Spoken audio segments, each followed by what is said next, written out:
Hey everybody, today we are doing another topic video, and this week I asked you guys what are some of your favorite endings to a movie. So a lot of the answers that I got were really good. So I think I'm actually going to do maybe two parts, but we're doing the first part today. And of course, before we get into that, I will plug my website as always. It is deepfocuslens.com. I am an artist and I do commission portraits and I sell prints of my work. If it's something that you're interested in, you can always go to the website, to the shop. And if you have any questions about a print or a commission, you can always email me. My email is in the description box below. And because this is heavy spoilers, I'm going to mention the name of the movie that they're talking about beforehand, just in case you want to see it and you don't want to, know any spoilers or anything like that. So this person is referring to The Favorite, and if you haven't seen it, I recommend it. The Favorite resonated with me because of its ending, which just created an emotional impact for me. The inescapable and hopeless feelings it brought made the film truly distinctive from other period dramas.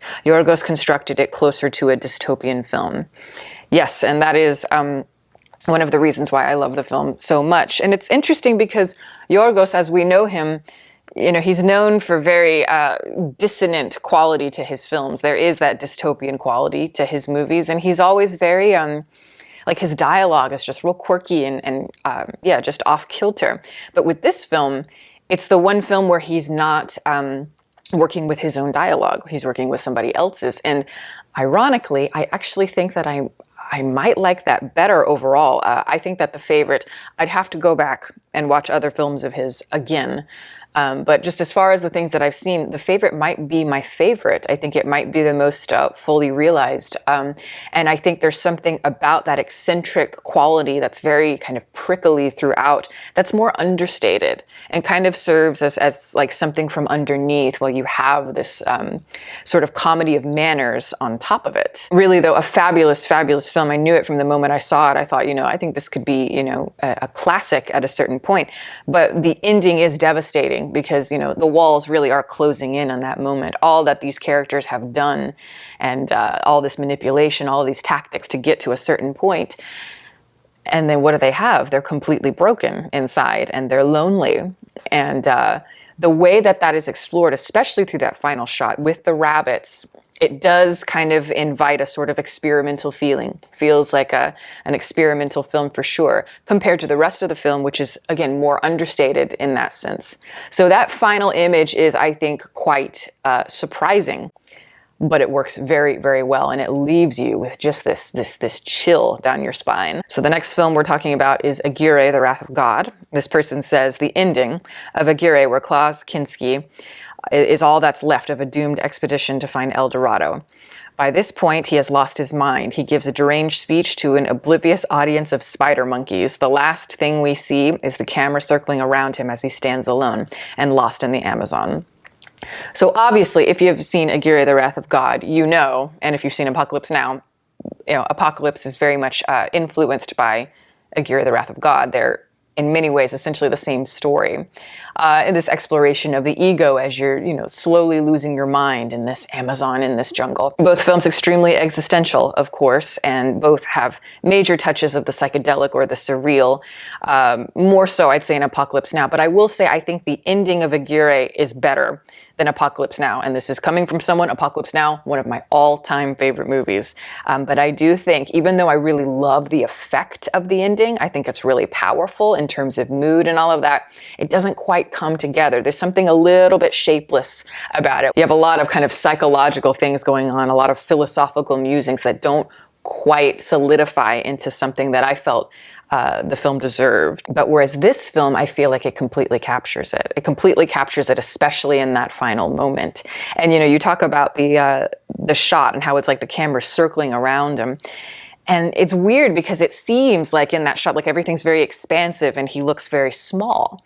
And yet somehow it feels very claustrophobic to me. Just seeing it's like the walls closing in on this man, losing himself to his ego, to his madness, to his deep-rooted flaws.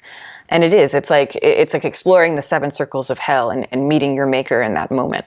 But it's the touch of those monkeys as well. That's a touch of the eccentric, a touch of even maybe surreal. You wonder what's real and what's not throughout that whole kind of third act. Such an extraordinary film, though. So extraordinary. There's so many great movies and so many great endings. Goodness. Next, we're talking about Mandy. The ending to Mandy was pretty badass. Guy goes on a whole revenge trip to kill his wife's killer, only to realize that even doing that won't bring her back. In so many words, yes. I think it's a more complex, more faceted idea, but yes, essentially that's the idea. I love Mandy. I adore it. And I watched it recently, and I'm really amazed by how immersive it is and how just lost you get in the world. As I've said before, it's very nostalgic, very drawn out, very soporific, psychedelic, with a touch of the comedy, the farce, all of that. But it comes together in a way that you fully buy into it. Panos Cosmatos, it's just like he can soak up every bit of nostalgia from his childhood and make it exist in this way where it's fully, fully believable and really, really detailed. And so you have this archetypal sort of 80s idea of like a Rambo or whatever, we'll say.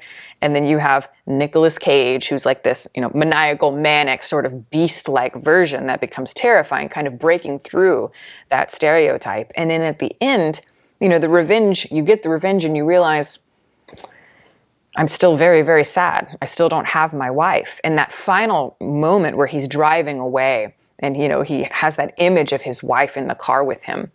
It is bone-chilling to me, especially his face, like clowns or jesters dancing with this sort of weird kind of Joker smile. It's a mockery of things, and his face really reflects that. But it's also just this idea of like, I'm covered in blood and I'm supposed to be like, yeah, I did it, and I have this fake smile plastered on my face that is, borderline terrifying, right? It is terrifying because it's crossing over into that insanity. I am miserable. I am in pain, and I'm supposed to be happy. I think a lot of movies try to express that, but I think the best ones do it in just an image. And that image of Nicolas Cage might be one of the more powerful images in all of Nicolas Cage movies, which is saying a lot. Before Sunset is literally the perfect movie ending. It is the culmination of everything unsaid throughout the runtime of both Sunset and Sunrise. And it fills you with an overwhelming amount of joy and happiness with just a simple line that isn't the standard Hollywood characters are running into each other's arms ending. Love it. Love it. So do I. I think it has a power to it that is reminiscent of the great romantic comedies of like the 1930s and 40s when they did thrive. It's reminiscent of the great love stories. And I know exactly what moment you're talking about because I saw the film when it came out. I remember I was a teenager, I think. I was like 13 years old. And I just had the biggest, dopiest grin on my face in that final line when she says, "You're going to miss that plane." And he says, "I know." I mean, just indelible impression. Nothing else needs to be said. And as you said, it sums up everything. There's so much talking in the movie. And in that last scene, it's all done just kind of through music and the energy between them. And it's just mwah, chef's kiss. It reminds me of the ending to The Apartment in some ways, where he's saying, "I love you, Miss Kubelik. I absolutely adore you." And she says, "Shut up and deal." And that's the last line. There are echoes of that sort of Billy Wilder feel. Next is 25th Hour. Holy shit, that whole montage of 25th Hour about the father telling his son to not turn himself in, I guess you mean, and the life that he could have lived if he could have just escaped to another country or state. Yeah, that's a really devastating ending, knowing that, seeing this whole life of what could have been, getting away, being reunited with your intended, the love of your life, and having all this stuff that you thought you could have. But I think it's so powerful because we know that never could happen. Even if it were a possibility, there's not going to be any happiness. There's not going to be a life like what you think is going to happen. What he is showing in that montage, it's not going to happen. It's meant to be very kind of over the top, very heavenly, like the characters all in white especially. It is not reality. It captures this feeling where America was, especially this in-between feeling of, not knowing what to feel, feeling guilt, feeling anger, feeling frustration, having this idea of who you can be and not being able to cross over into that out of fear, out of lack of bravery, out of circumstance. And there's a lot there that's really devastating. It's just this idea, obviously, you know, because your main character is about to go to jail for 7 years or prison. And, you know, it's this idea of impending doom and this desperation to make sense of who you are and what you want in these sorts of circumstances.